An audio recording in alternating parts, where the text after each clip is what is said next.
Oh, baminganji ya, baminganji, bapende. Oka bapende bangoyo, folklore pende. Na basa bango mbote na kipende ya, basongisa zela. Udi babonga. Ah, oyoki ya, na hivi kanda mbuka wana. Voilà, o bapende. Donc, babokilo nanga bango yo ngana bala mupende hein. Donc moi si nanga comme on a Gibau. Gibau. Voilà.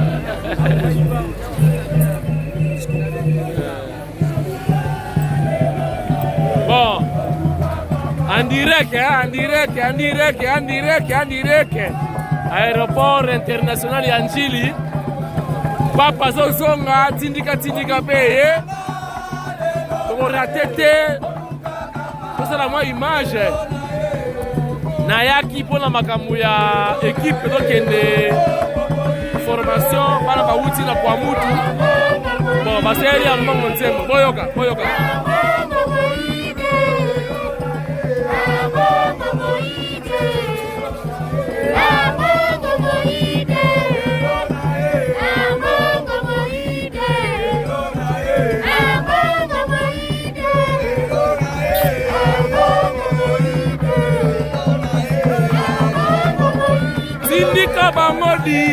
Tindika télévision. Salutations très spéciales. Nadengi Mayar Montana Kakadengi en direct de Suède. Boyoka acapella ezoinda. Papa Zozonga Tindika en direct live.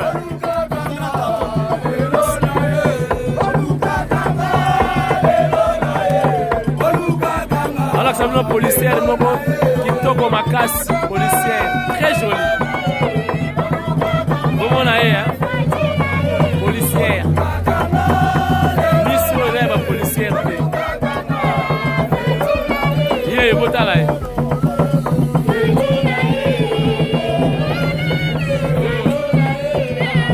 Oh bébé. Propre.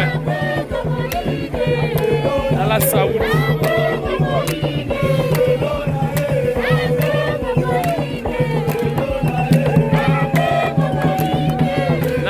tete, hein?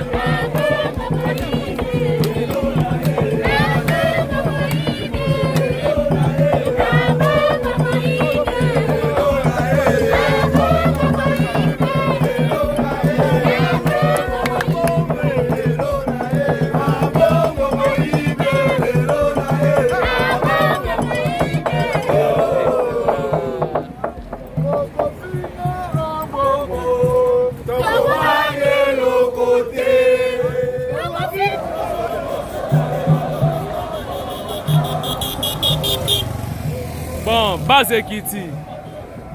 Base Ekiti. Base Ekiti.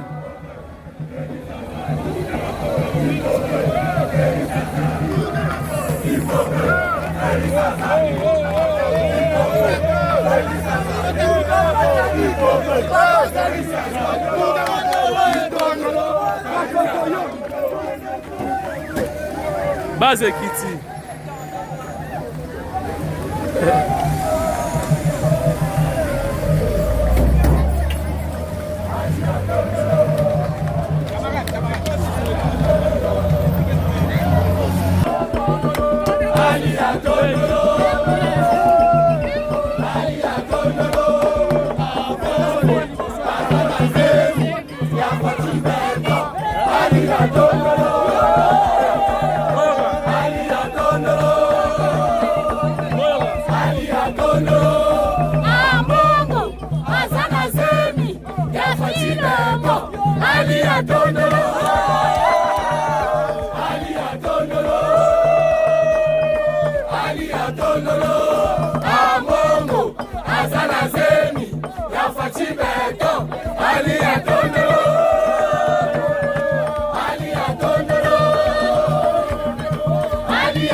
Kama nzembe bimie yati asula bana alwa lewa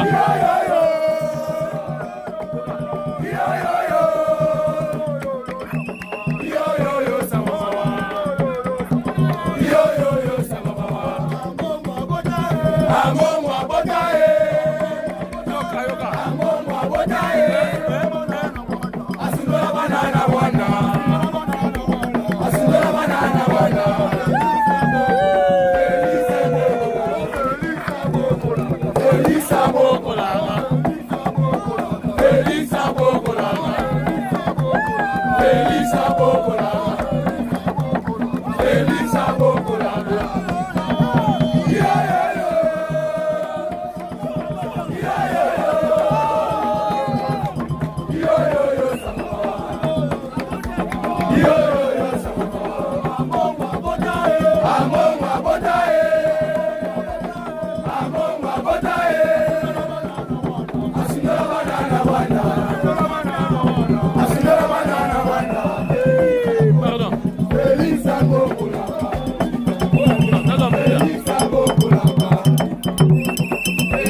Voilà, Papa wa Roma.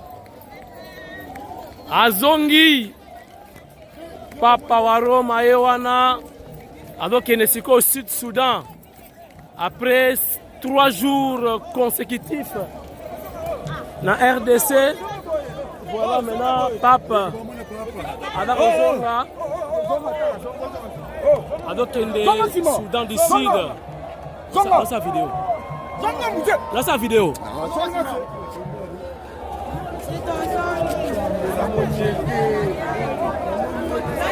Azongi na Yarobatama.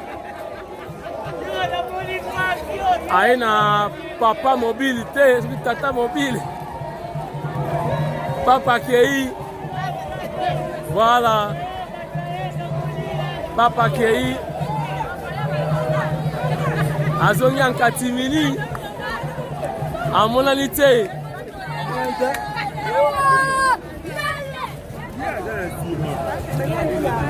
Ah, va dans la quantité. Ah, Zoya Yohan. Ah, dans la quantité. Voilà.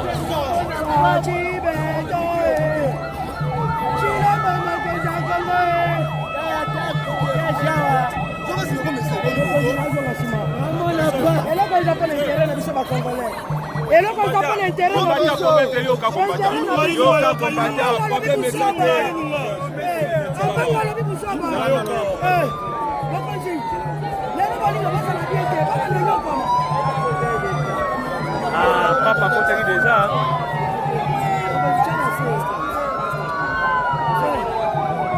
Bon, il nous a eu lobby.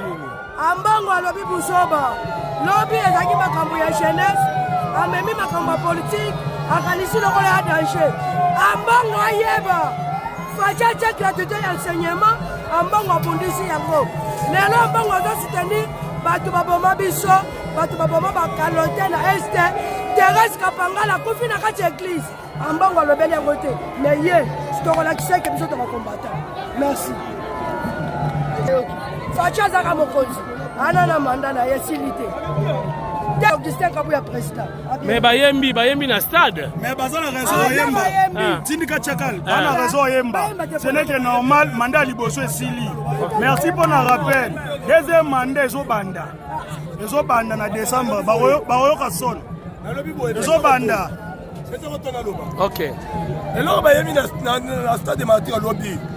Et un message à Sigate, Yemoko Fachibeton, dans les Nations Unies, assis à le monde molimbaké, n'a pas l'élection dans le délai constitutionnel. Ce qui va me demander, c'est lui. Déjà, rappel, mais Yemoko consciemment, na bolingo ya Congo et puis ya ba Congolais, à Salobaki que non, à côté de violer la constitution, à côté de l'élection dans le moment où les Sengeli, les gens se monnaient. Dans la carte enrôlement, l'élection comme ça, le calendrier va se passer. Voilà, et ça, le Bayembi, mandat et sili.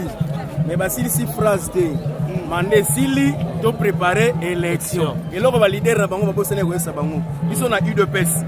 Tu veux que mandat aussi là, tu dois se préparer l'élection pour gagner deuxième mandat dans la mission. Bayembi, ma phrase d'union. De ça, dans le stade UDPS, c'est la réalité. Il est pas dans la stade.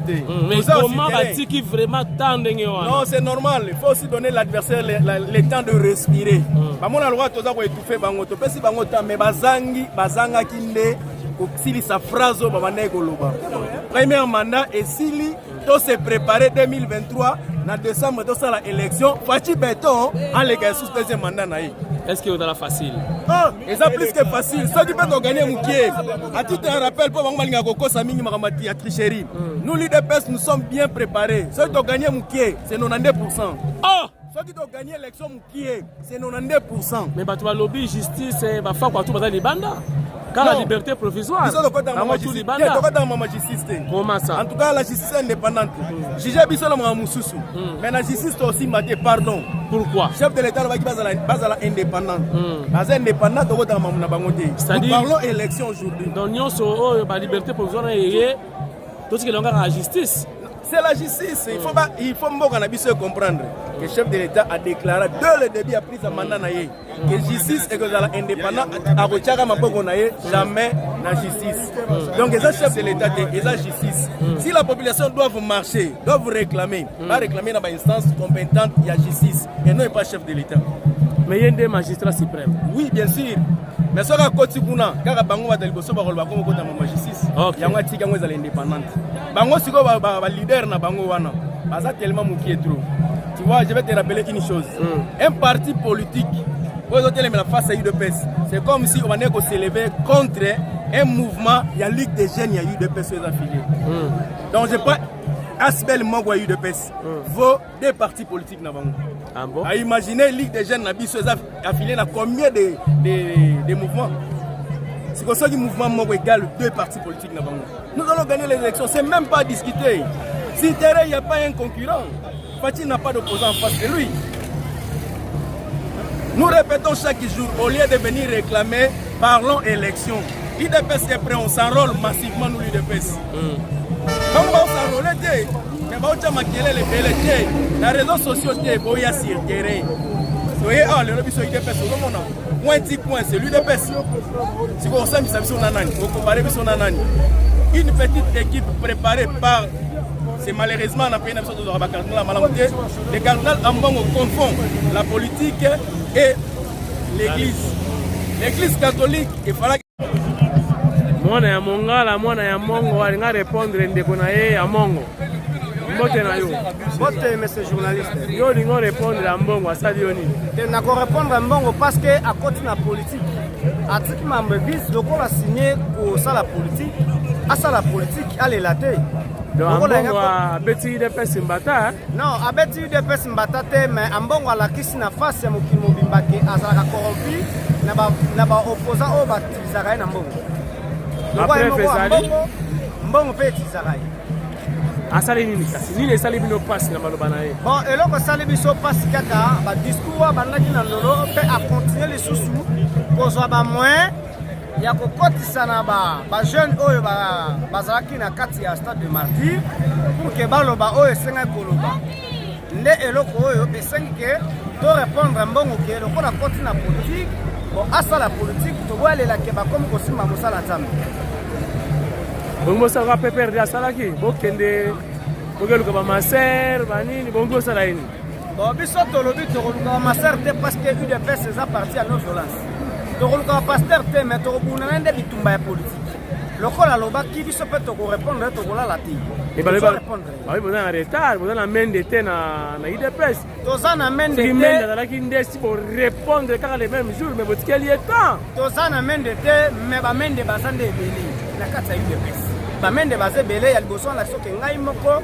mwana Grand Équateur na répondre que non akosala face na Félix Tshisekedi te pe Mbongo akolongola Félix Tshisekedi te taki peuple congolais aza derrière Fachibeton na 2023 maintenant ndeko na yo mwana bokumu ikela bon kozala ndeko na nga bakongolais nyonso baza bandeko na nga bakongolais nyonso baza bandeko na nga eza kaka ye te moto aza ndeko na nga soki aza ndeko na nga bon naboyi yango te akozala ndeko na nga mais aza na betamboli na ye kosandeko na nga eza mabe te monsieur journaliste sikoyo yebisanga nanu nini esali bino pasi na message na ye eloko esali biso pasi na message na ye yango na kozongela yango mba mibale ya koloba ke discours na ye abandaki yango banda na kati ya ndolo mpe aye kosalela yango lisusu na kati ya martyre ne echoke biso mutu lokwa Fudelo ya Mbongo akoki kolongola Félix Tshisekedi ata mokolo moko te quel que soit ba discours na ye wana Fudelo ya Mbongo azali mokonzi église catholique bafidèle nyonso ya catholique balingaka kaka Mbongo te bayaka kosambela nzambe eza te ke lokola asalaki bacorruption kokotisa bambongo na kati ya martyre to na kati ya ndolo ndenge bato bakriaki eza kolongola Tshisekedi te kolongola Tshisekedi eza na maponomi totala mutu nani akokanga Tshisekedi. Merci. Message de monsieur ezali particulier. Bon message na kolobaka ke no bakongolais nyonso baza derrière Fachibeton mokonzi mboka mutu apesaki invitation na pape baki korépondre taki mokonzi mboka apesaki invitation mais eza te Mbongo mutu apesaki invitation mpo ya korépondre bana nyonso ya république du Congo baza sima Fachi Beton toza kozela maponomi le 23 décembre maponomi ekosalema topesa Fachi Beton majorité pour que asa la vision UDPS pe souci ya peuple congolais mobimba.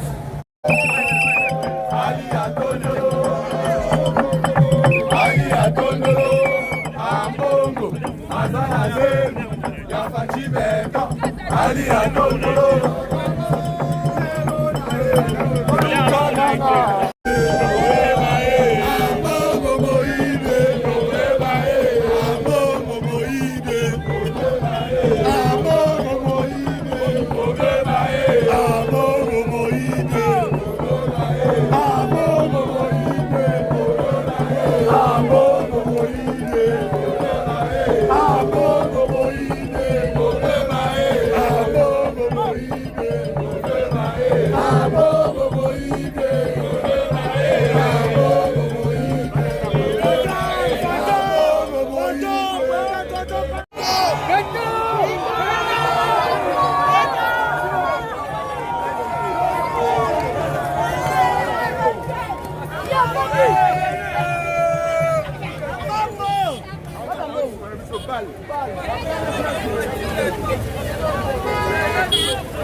Bon, mokonzi akei, papa pe akei. Donc badi progrès ba luka mbongo aso azaya azwa oya a bi matin.